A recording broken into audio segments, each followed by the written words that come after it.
Cameron T, this is your life. Welcome to MTV Cribs, Ren Fair Edition. MTV Rafters. Hello. Taking this show to a higher level. So because we're out of work, we're trying to find different jobs to do. So they hired me on as security, and I didn't realize that meant not patrolling the grounds, but just being a gargoyle at one of their stages. So I just have to sit here and just scare off intruders, The king of the belfry. Yeah. His bell's fried. If you're wondering how I got up here, I used my flying broomstick. Margaret, will you toss me my flying broomstick so I can show them how I got up here? Yeah, you want me to throw objects at Like a I harpoon. can dodge easily. It's not like I'm trapped between. So a lot of people have heard of the Nimbus 2000. This is the Nimbus 2020. Things got really crappy that year. That year, Cameron, we're still in that year. I think we just hit the halfway point of that bad boy. Oh, man. I broke it. 2020. There's no questions in this interview. It's just Cameron talking for 20 minutes.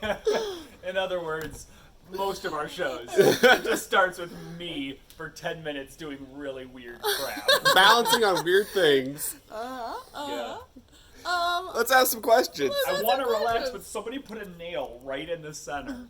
So I'm like, You know what, I can try to though? hold it with my hands. I can hold my legs. Does this look more natural? Somebody else chose to climb up there, so it's we're making a lot of strong choices today.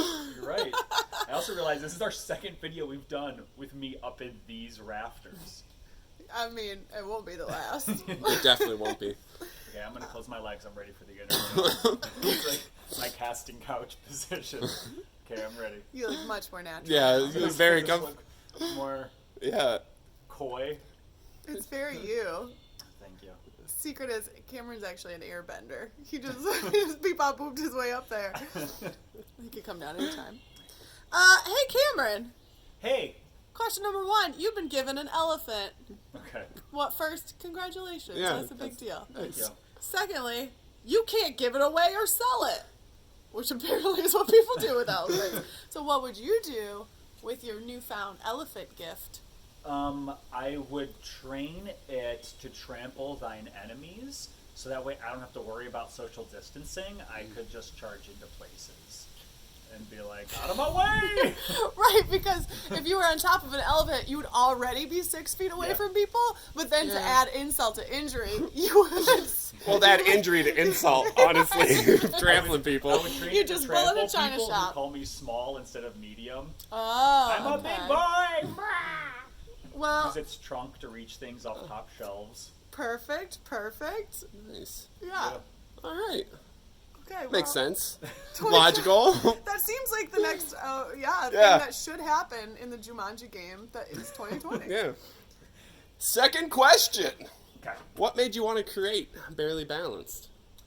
Obviously, I really like a sedentary, non-active lifestyle. I just randomly ended up in these rafters. I always liked fooling around and showing off for friends and doing stupid things. So I feel like Barely Balanced was like the first job that I could do that and people wouldn't send me to detention or juvie or some other bad repercussion. Instead, they would celebrate it and say good job. So I think Barely Balanced was just the natural progression of my own love of stupidity. It's hey, watch this is the mission statement for our show. Heck yeah. That's great. Well, actually, speaking of our show, where did the name Barely Balanced come from? Was that always the name, or how many times did it take to get to that name? So no, that was not always the name. We had a ridiculous name before that, and I really wanted to change it. And so way back in the day with the original crew, which was 2 Brandons, me and 2 Brandons, BBC, I said, guys, let's change this. Our show has changed a lot. I don't think it really matches our old name. So we let the fans decide. We let them do a poll, and they suggested a bunch of different ones, and then we had them vote on like the top ones, and the one that was like number 1 voted was Barely Balanced. Number 2 was Celtic Calamity. Ooh. Interesting. Okay. Yeah. Sure. Loved Barely Balanced. I was like, yeah, that's perfect. That's great. I mean, So I was really glad Celtic that's what Calamity won. really describes an acrobatic show. Yeah. But Yeah, Barely it was Balanced is still Barely Balanced. it was still too related, I feel like, to what our show used to be, which was also our old name. Excellent. Question. Speaking of, way back in the day when you started Barely Balanced, Yes. how old were you, and were you the shortest team member? Ooh. I think I'm gonna have my elephant come trample you. Oh, I'm taking a broomstick. No! Ah! So the show first. I don't. It's hard to say like when the show first started. As far as like the first time, I would say we got like paid to perform, like actually paid money, not like food or alcohol to perform. I think I was 19. So 19 I would say when I first started, but 18 is when we started like really workshopping the show. And you're 437 now, so that would have been... That's a gargoyle right there. Gargoyle! Just count my rings. My tree rings, not my like. Your ring rings? I thought it was the rings of your tattoos wrapped around your arms. Ooh, yeah. Yeah. So I don't know. So I was 19. I think I was the shortest. But fun fact, the original bass was the pretty much the exact same height as me, maybe a half inch to an inch taller. But he was also as wide as I am tall. He looked like old school Wolverine. He was like hairy and super strong and super squat. And it cracked me up whenever he would call me short, because I'd be like, dude, we're the same height.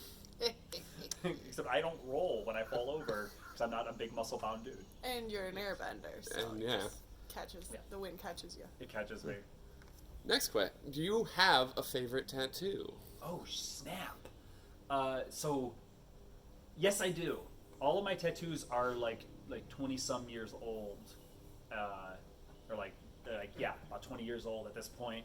And my favorite tattoo is the last one I got, and it's also probably my simplest, which is on this wrist. It's hard to see, but it's just a series of different shapes on the bottom. And it is a language that my best friend and I created when we were little kids, so we could like pass notes and stuff and not get in trouble. So we created a whole language consisting of shapes. And when I was really, really tiny, like first learning to talk, I refused to admit that I was a human or that I was my parents' child. I said that I was an alien who comes from a planet up beyond the clouds, and I was captured by an evil ice cream man and injected into my mom. And you need to be nicer to me because I'm a visitor. You should be nice to guests. Wow. And my real name is Zizzy Zabasco, which means silly little alien. And so that's what it says on my wrist in the language we created. That's is phenomenal. Zizzy Zabasco. So I love it because it's just like a testament to children's imagination and Yeah. weirdness. And that is such a kid thing to think, too, because if an adult would, well, one, if they were saying they were from another planet, that's a different thing, but they wouldn't include the word human. I would say, hello, my name is Margaret the Human, but I love that yours translates to silly little alien. Yeah. Oh, it's ridiculous. And my family kind of was like freaked out by it because for like years, this is like what I said. And I had a whole Ice language cream I man. created. And they would ask me things in the language, and then ask me like a month later, and it would be the same thing. So Wow. like, this like weirdly correlates. Are you an alien? Yeah. Okay. Which I think is also funny because my middle name is Elaine, which like looks like alien when you look at it. So as a look at it, like, yeah, I'm just an alien, you know. It's just. Your parents named you Alien, and then were confused when you thought you were an alien. Isn't that funny? And they weren't going to call me Cameron either. They were going to name me Devlin. And when I was born, Margaret seen a picture of baby me. I had like horrible jaundice. I had the umbilical cord wrapped around my head. my eyes were as black as midnight, like all the way through. I looked like a horrible demon. I looked like a little devil, so they named me Devil Alien. The old devil alien bit, eh? Yeah. Oh, well, speaking of weird things, I would love to know what is the weirdest payment you have ever received, like, for doing a show? Like, what is the weirdest show, or the weirdest way I've been paid for doing a show? Like, have you always been paid in money? Were you paid $1? Were you paid in turkey legs? Gotcha. Yeah. So when the show first started, we weren't an acrobatic show. We were a comedy, storytelling, and music show. And a lot of our first gigs were for SCA events, or for the Society of Creative Anachronisms, basically like reenactors. We'd find out when they'd be having big events or feasts or whatever, and we'd go and we'd perform, basically in exchange for food, because we were like super poor college kids. And a lot of times we didn't have like fancy bowls and cutlery that they would have at these, so they would just like plop food onto the table after we were done eating while performing. We were just like, oh, thank you, with our hands. Like, stop. So like, oh, it's stew today. Thank you for this handful of stew. So a lot of our early gigs were just for food, and then eventually, a lot of people that do these SCA events also make their own drinks. So we'd get paid a lot in like mead or like homemade beverages, but they'd usually give it to us in like a really beautiful like handmade drinking vessel. Nice. So a lot of I would say our first like year of performing, probably 3/4 of our performances, we were paid predominantly in alcohol and food. Mugs. And Yeah, mugs. you know. So many mugs.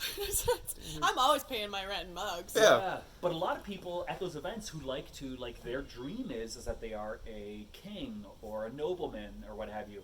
So it became pretty common that they would hand us a bottle of a booze, a handmade mug, and then they would fill the mug with money and jewelry, like what a old school duke or whatever would do. So we'd get a lot of like cool, weird, like bronze and brass and filigreed bangles for wrists and whatnot. Interesting. And wrists are the most common form of payment in the Renaissance. Mm. Ooh, look at that fancy wrist. Jeez. Ooh, the This is my investment plan. This is my IRA. my exquisite right appendage. IRA. Your iCarly appendage. Yeah. Getting to know you better, you blow me away with your knowledge of the outdoors. Like, you can name almost any bird that chirps around here.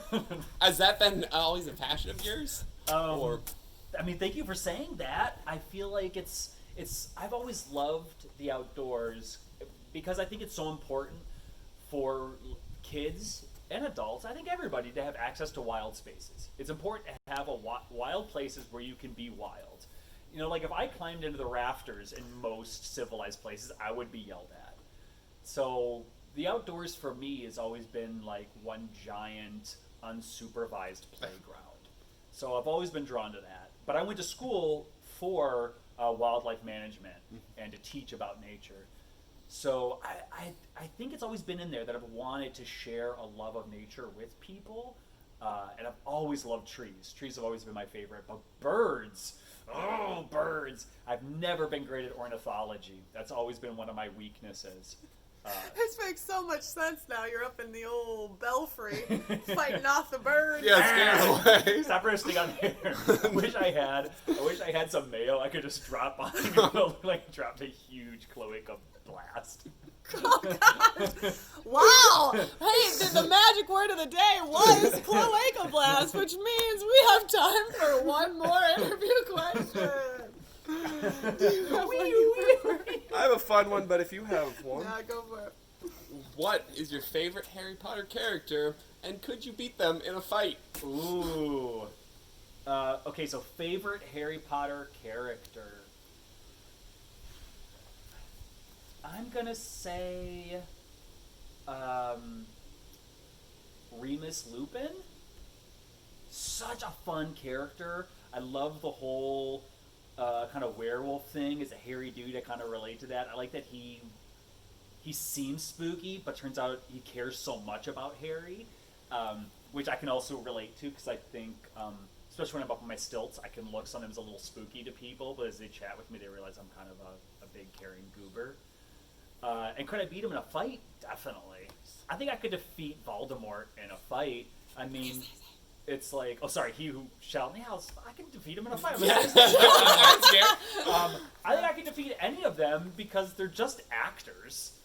Like, I have a lot of fire and knives. I sneak up on them. I guess the question is, do they know I'm coming for them? Are you riding the elephant? Yeah, I trample them. Bada bing, bada boom. Legs are broken. Yeah, I'll break your leg. So yeah, I get up in the rafters, call my elephant to trample, and then Whose name is? People's elbow drop to finish them off. Okay. Yeah, I give him a little up in the air Lupin. I just like moon him a little, like, hey Remus. What's that? No. For the last time, we did not ask the interview to go this way. Yep. Did I get the role, director? There is no role, and this whole thing has been a dream. What a twist! You're still in Bardic Wind. No! Which that was the name of the show back in the day, Bardic Wind. So back when we were doing comedy storytelling and music, we were named after an Irish fart, Bardic Wind. And on that note, thank you for spending this time with us. This has been a lovely interview. It's been so much fun too. However, now I'm going to climb down and I'm going to attack all of you to prepare for when I face Remus Lupin. Okay, we're just going to slowly walk away. Yeah. I'm going to grab my coffee.